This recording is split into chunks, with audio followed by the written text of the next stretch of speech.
Happy St. Patrick's Day, everybody. So today I'm gonna start this conversation off. We're gonna dive in deep, and I already know that this video is probably gonna lose me more subscribers than it's gonna gain me, and that's fine. This is a topic that keeps getting brought up. People keep asking me about it. The preparedness community keeps talking about it. So I figure that we'll just address first the elephant in the room, and then we'll talk about it pragmatically. So like the description says, like the title says, credit cards. Should preppers use them?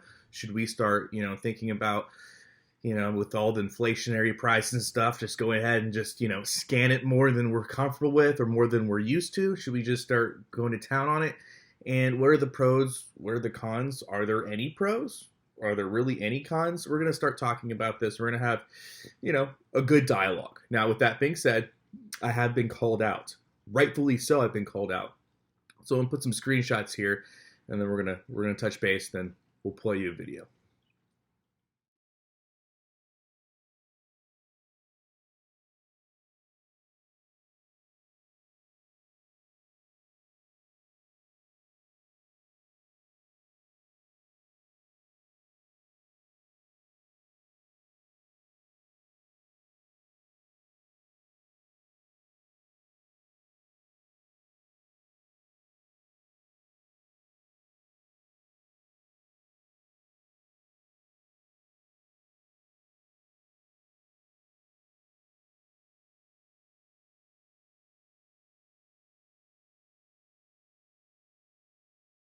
So as you can see, I've been called out by a few people that watch my channel, and rightfully so.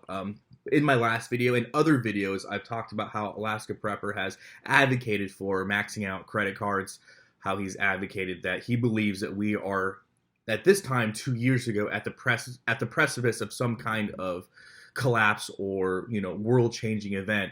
And he truly did believe that if it was him, and he was giving his own personal advice, if it was him, he would go ahead and max the credit card out and get as many prep items as possible and worry about it later, or try to pay it off when you can. And so this is not the first time that we've heard this in the preparedness community. And right now we're hearing soft tones of this, where people are saying, well, inflation's going up. You might as well just buy it now. You might as well just bite the bullet now. You might as well just buy the stuff now, because prices are going to go up, enormously. So you might as well just take the credit card out. You might as well just buy what you need to buy now, because you may not have it, right? And we always hear this, whenever there's some kind of event going on, that's the first thing that preppers do. They scare, panic buy. And we're currently seeing that. And a lot of people have commented to me that are new subscribers and say, hey, this is all I'm getting from the preparedness community right now. And then you go to these channels and you look, and it's the same videos. Stockpile and hoard this, stockpile and hoard that. This is my recent haul. This is my recent Costco haul. This is my most recent haul. This is what I'm buying now. This is what I'm thinking about now. You should buy this now before it's too late, right? And so we see this constantly happen. But again, I did use a specific person, Alaska Prepper, and I did state that he said certain things. And so, being true to my word, I'm going to go ahead and play that video clip. Now, I'm going to link the entire video clip in the description box below, so you can see the 1+ hour video in totality. So I just took some snippets in that, basically were the lead up to this, and I'm going to show you guys, because I always keep the receipts. So if I say something happened, it's because I got a receipt for it. So let's take a look at the receipt. So now, us fear-mongering content creators, YouTube creators out here, what are we saying now? Go prep. The time to prep is nearing an end. Eventually, you are not going to find what you need, no matter how much money you have. Because I honestly don't think that we have enough product right now in our country to satisfy everyone's needs for the next 6 months to a year. It's got to be impossible. All right? I'm not a proponent of telling people to go into debt to get things. However, if you don't have anything stocked up, and you do have a little bit of room on one of those instruments that you slide and you get stuff and then you have to pay it back, and I'm not saying it because I'm really not a proponent of it. I don't want to tell you to go out and get into debt.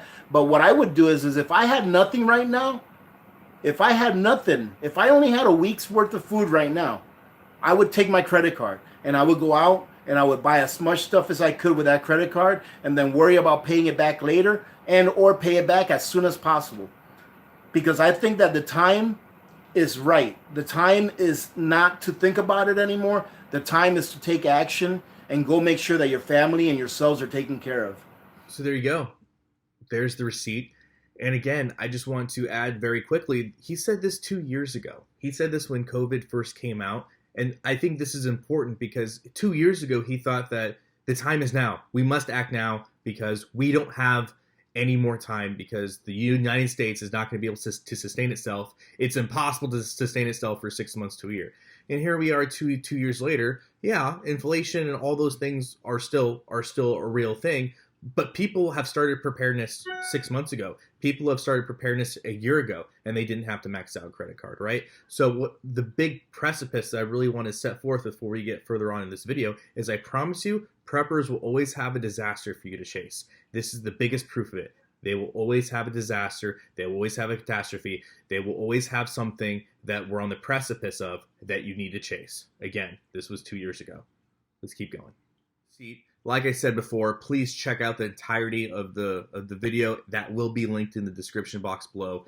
Make up your own mind. But again, this is to address the elephant in the room. Again, people have called me out, rightfully so. People want to see the truth. They want to see the facts. I'm here to give you that. That's all I care about, is bringing you the facts and talking about the reasonable solutions that would come with that. So when we're talking about a credit card, I think that there are, and everybody has their own viewpoints on it. I just want to leave you with a few keynotes of understanding, okay? The first thing is far as, is it ever too late to prepare? I mean, you have to start where you start, you know. For some of us, like myself, you know, I kind of grew up in the preparedness mindset, and I've been doing this for over a decade, right? So this is just something, I was lucky enough to be born into a preparedness mindseted family, and my training life experience has led me to continue to go on this path. So for that, I'm eternally grateful. But I get it. Some people are going to wake up to the revolutions of preparedness, or just maybe not so much preparedness, but maybe just a sustainability lifestyle. I think for me, and maybe it started off as preparedness, but really preparedness is on the back burner because now we have reached a level of permaculture sustainability, which is going to take us to that next level. Because, you know, if you want to say there's levels to this, I mean, there's a lot of people out there that say homesteading is, you know, the ultimate goal of preppers preparedness. I think homesteading is great. We homestead here, but for me, preparedness has really led me to a sustainability permaculture efficiency model, because ultimately that's where the mindset of risk management and just efficiency will take you. And so with all that being said, the bottom line is, don't fear, this is, again, everybody has their own opinion. Don't fear just because you're learning something now, right? It's like veganism, right? When somebody first becomes vegan, they want to tell the fucking world about it. They want to share all this great stats and news and all this other stuff. They want to make the world vegan because it's coming from a emotional feelings, morality, their perceived morality-based viewpoints, and that's fine. There's nothing wrong with people wanting to be vegan. There's no problem with people wanting to live their own lifestyles. However, you know, when you do put yourself out there, it does open you up for a level of scrutiny. And the problem with people, particularly the preparedness movement, is when that scrutiny comes face on, they don't know how to deal with it. Not only do they not know how to deal with it, it kind of makes them feel irrational. And so what do? They loop themselves into these small base communities where everybody's constantly telling them that they're right. They surround themselves in communities of yes people. And that's what you're seeing. And you're starting to see, as we saw with, you know, the Q movement, and you've seen with all these other conspiratorial movements, it starts to shake the fabric where people are getting lied to enough where they're like, you know what? Yeah, I need to get out of this place because it's toxic. And they start to leave, and they start to try to find their own way. And this lead up has a lot to do with what I said in my last video, talking about culture, the lead up of culture here in the United States of America. And so the culture of not wanting to go without, the culture of materialism and consumerism has led us to this point. And so I think it's important, and again, for me to reemphasize to you guys out there, you guys and gals, that it's okay. There's always time, right? and you don't feel like you have to go max out, $10,000, $20,000, $30,000 credit card with preps just to make it for a perceived collapse that preppers are telling you is on the precipice, like tomorrow, right? There's no point, because number one, that's not really going to prepare you, right? You just have, maybe at the very minimum, you have bought a bunch of stuff and you've staved off a couple weeks, maybe a month tops, right? And that's it. You're not really dealing with the underlying solutions that preparedness is supposed to bring. Okay, so there's going to be time. So you do whatever you want, but I would never advocate for that, because it's just not a winning strategy. Okay, so as far as credit cards go, the biggest thing that people are going to come up against is just the time aspect. They feel like they have to use a credit card because they need these materialistic things and they need them now. Be damned with the solutions. I need a year's worth of toilet paper, and that's going to cost me X amount of dollars, so I fucking need it now. That type of mentality is going to hurt you both in the short term and in the long term. Okay, so again, this idea that time isn't on your side is all based. It's all really the answer is how you look at time and how you look at your preparedness goals and how you look at accomplishing them. Okay, so that's number one. Now let's talk about a few other different things that are important to talk about, especially when we're talking about credit cards. Next, I want to talk about, are there possible benefits with credit cards? I have talked to a lot of people about this, especially if you're especially in Christian circles, religious circles, as of, I want to say, the last 5 years especially, we've seen this big growing movement of people that are really split and fractured on their viewpoints of credit cards. And I'm just using the religious circles as an example, because there's lots of other groups out there as well that feel the same way, religious or not. But really, for a lot of people in the preparedness community, are at least around religious people, or they understand the religious sentiments. So you do have this get out of debt now philosophy within the religious circles, and then you have within the Bitcoin precious metal circles as well. You kind of have the same beliefs for different reasons, but we are definitely seeing this, get out of debt. Debt is bad. Credit cards are bad. We definitely see these sentiments, and they have been popping up more frequently within the last, I would say 5 to 10 years, but really the last 5 years, we've really seen it hit hard. And so when you're talking about that, you come to the understanding that yes, a credit card is debt in some way and aspect. And I've talked to a lot of smart people that are on both sides of the aisle. And realistically speaking, the credit card, if it's used properly, can provide perceived net benefits. I mean, if you have a rewards card and you know that you have to, for example, if you know that you have to, pay your phone bill, if you know you have to pay insurances, if you know you have to buy food, if you know you have to buy fuel, if you know you have to pay for the internet, if you know you have to pay for all these different bills that are going to come out regardless, right? Every month we have bills that are going to come out whether we want them to or not, right? We know they're going to come out. So a lot of people say, well, since I know they have to come out anyway, I might as well put them on the credit card and at least get 2 to 3 points per dollar that I spend. Those points can be then redeemed for fuel. They can be redeemed for travel miles. They can be redeemed for cash. So if you are looking at this from an efficiency standpoint, if you're looking at this from just a mathematical reality, yeah, if you know that you have, if you know that there's so much that you have to spend regardless of if you're alive or not, why not put it on the credit card and at least get those redeemable points, or at least get those perks? Again, I can't sit here and tell you that, that's not using the efficiency model to its maximum potential there.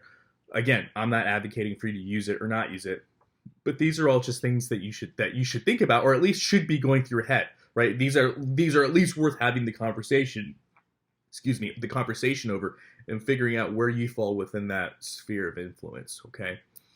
The next thing that I think it's important to realize is just because bad things happen, right? The stock market crash, 9/11, all these different things that we've seen historically happen in this country, right? Whether it be natural disasters like Hurricane Katrina, whether we're talking about national terrorist attack, whether we're talking about the war, whether we're talking about a massive economic collapse. Whatever we have experienced within the last 100 years, or over a century at this point here in the United States of America, that banks haven't forgot. You know what I mean? They haven't forgot. So this idea that you're going to max out a credit card and some Mad Max event is going to come and make banks obsolete, and they'll never want to at least, address that with whoever the borrower is. I think I'm just going to be honest with you. It's foolish, right? It's foolish. Even if we had another stock market crash, let's say we had a stock market crash twice as bad as the one that happened in 2008. It's not like they're going to forget that you owed them money. It's not, right? And yes, you could probably just default on that. You could file bankruptcy and stuff like that and whatever. But the idea that promissory obligation that you made is going to somehow disappear is very foolish. And that's why I was so surprised that Alaska Prepper would even mention something like that. Like, he really thought that this, and to his credit, let me say to his credit, he did walk back. He did walk back 2 or 3 months later. He did walk back this idea that the pandemic was as bad as people were saying it was. So he was very much, this is the real big thing. You'll see in the video if you watch it, he's talking about exponential growth. The numbers don't lie, right? Exponential growth. And then 3 months later, he is totally downplaying the pandemic. So again, he did walk it back. Now, that doesn't change the fact what he said, but ultimately, right, that's what was so concerning, because yeah, there's a pandemic, guys, but guess what? If you don't think, the banks are going to want their money that you spent, it's so beyond foolish. I don't know, even I can't even articulate why it was said. Especially with his pedigree and background, according to the viewer there that you saw.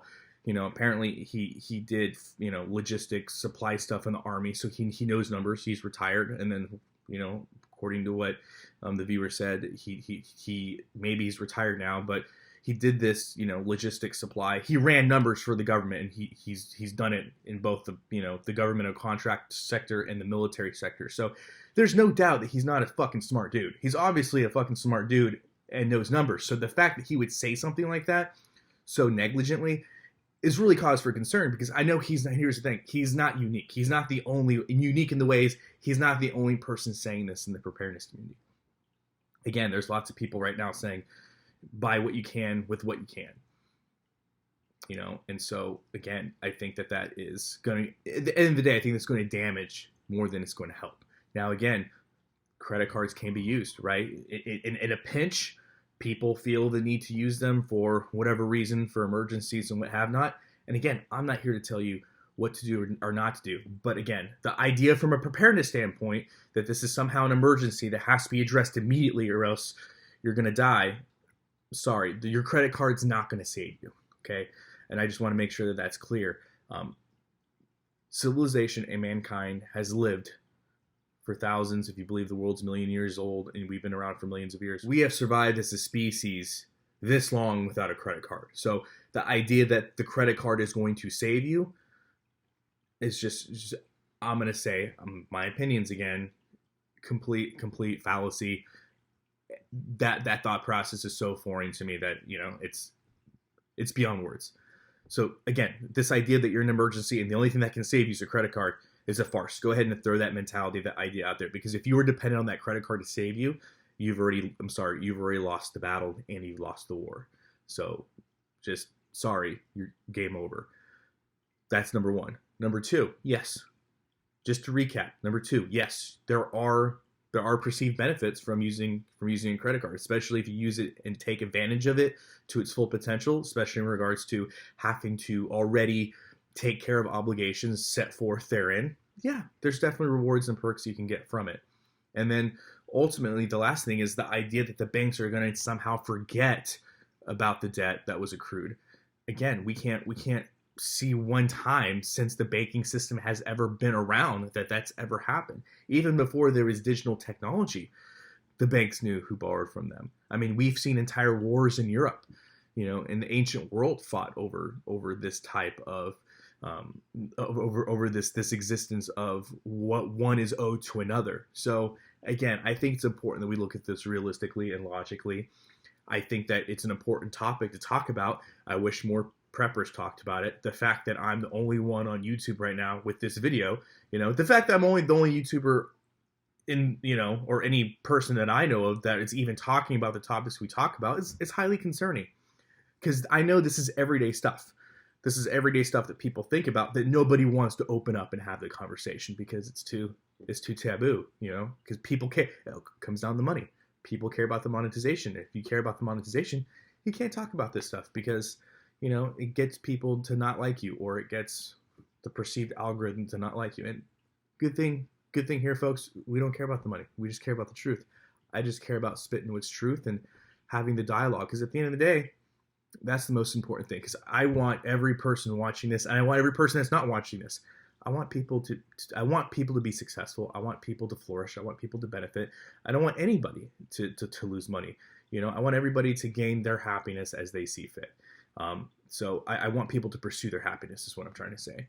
And so ultimately, again, I think this is an important conversation to talk about. I'm really interested to hear what your opinion is. Leave it down in the comment section below. Did I totally get this wrong? If I did, leave in the comment section below. Do you agree with my narrative? What's your thought process? Do you think your credit card can save you?